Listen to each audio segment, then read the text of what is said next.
बड़े पढ़े लिखे लोग, समझदार लोग, तथाकथित जो बुद्धिमान लोग हैं, उनके प्रेम विवाह असफल हो रहे हैं। तो बुद्धि होने के बाद और बुद्धि से चुनाव करने के बाद भी हमारा प्रेम विवाह या हमारे संबंध नहीं टिक पा रहे हैं। तो ऐसी बुद्धि की बलिहारी, ऐसी बुद्धि का क्या करेंगे?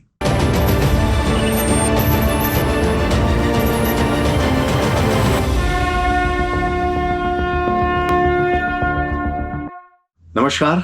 शून्य साधना के इस कड़ी में मैं प्रदीप तिवारी आप सबका हार्दिक अभिनंदन और स्वागत करता हूं।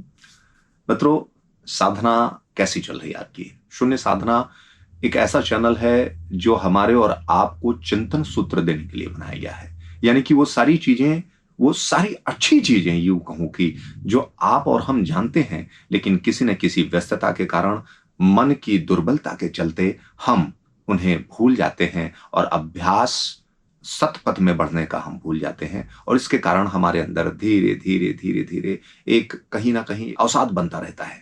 क्या अवसाद?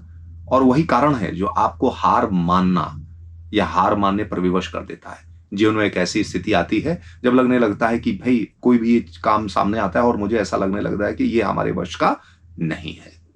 भगवान ने सबको बुद्धि दी है। बुद्धि के विषय में हमने चर्चा करते हुए कभी कहा भी था कि बुद्धि के मुख्य रूप से जो 2-3 कार्य हैं वो ये है कि अपने भोजन का प्रबंध करना, अपने रक्षा करना, रक्षा के समय में सचेत होना, और वंश वृद्धि करना, पार्टनर ढूंढना और वंश वृद्धि करना। और ये तीनों काम देखा जाए मुख्य रूप से तो ये पशु भी कर लेते हैं। कि हम केवल अगर बुद्धि की साधना करते हैं और हमारी पढ़ाई लिखाई जो आजकल के मैकाले की शिक्षा पद्धति है वो केवल बुद्धि की साधना करते हैं और आप बहुत बुद्धिमान हो भी जाते हैं। तो विवेक की अनुपस्थिति में हम केवल 2 पाए हैं। वैसे भी कहा जाता है, सामाजिक ज्ञान परिभाषित करता है कि मनुष्य एक सामाजिक पशु ही है। तो चूंकि समाज है तो समाज के चलते कुछ धारणाएं हैं, कुछ मान्यताएं हैं, कुछ वर्जनाएं हैं, उसके चलते हम बहुत सी ऐसी चीजें हैं जो खुलेआम नहीं करते हैं या उनका बचाव कर देते हैं। लेकिन मनुष्य की असली स्थिति तब पता चलती है जब कहीं से कोई कैमरा ना लगा हो, जब कोई देख ना रहा हो, और उस समय जो हमारा चरित्र निकल करके सबके सामने आता है, वास्तव में वही हमारा चरित्र होता है।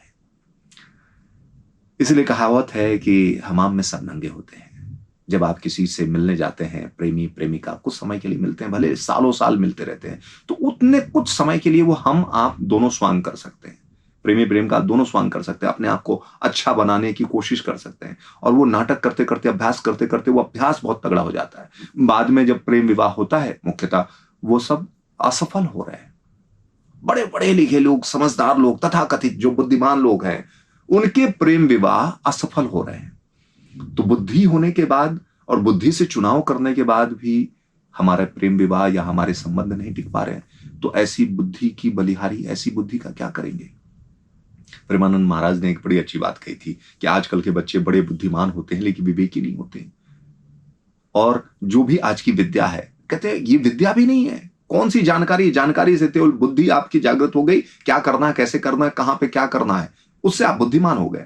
क्योंकि विद्या असली जो है, शास्त्र कहता है विद्या ददाति विनयम विनयात याद पात्रताम पात्रत्वात् धनम आपनोति धनात् धर्म तथा सुखम। यानी विद्या वही जो आपको विनय से भर दे। विनय से आपके अंदर पात्रता आती है, पात्रता से अब धन मान सब कुछ आप ये प्राप्त करते हैं, और धन से अपने कर्तव्यों की पूर्ति करते हैं और उसके बाद सुख को प्राप्त करते हैं। और विवेक, विवेक उस स्थिति का नाम है। कहते हैं कि हो ही विवेक मोह ब्रह्म भागा। यानी जब विवेक जागृत होता है तो बुद्धि का मोह नष्ट हो जाता है, और मोह नष्ट होगा तो फिर कोई गलत कार्य होगा नहीं। हम धर्म के पथ पे चलेंगे, हम राम की तरह मर्यादा के पथ पे चलेंगे, और जीवन में जो भी कुछ होगा वो सुंदर होगा, शुभ होगा। हम आप सब मर्यादा को धारण करें, विद्या को प्राप्त करें, विवेक को प्राप्त करें। ऐसा हमारा जीवन हो, श्रेष्ठ हमारा जीवन हो। इस शुभकामना के साथ आज की इस कड़ी से मैं आपसे विदा लेता हूं। हम मिलते रहेंगे हर बार नए चिंतन सूत्र के साथ। तब तक के लिए नमस्कार। शून्य साधना करते रहें।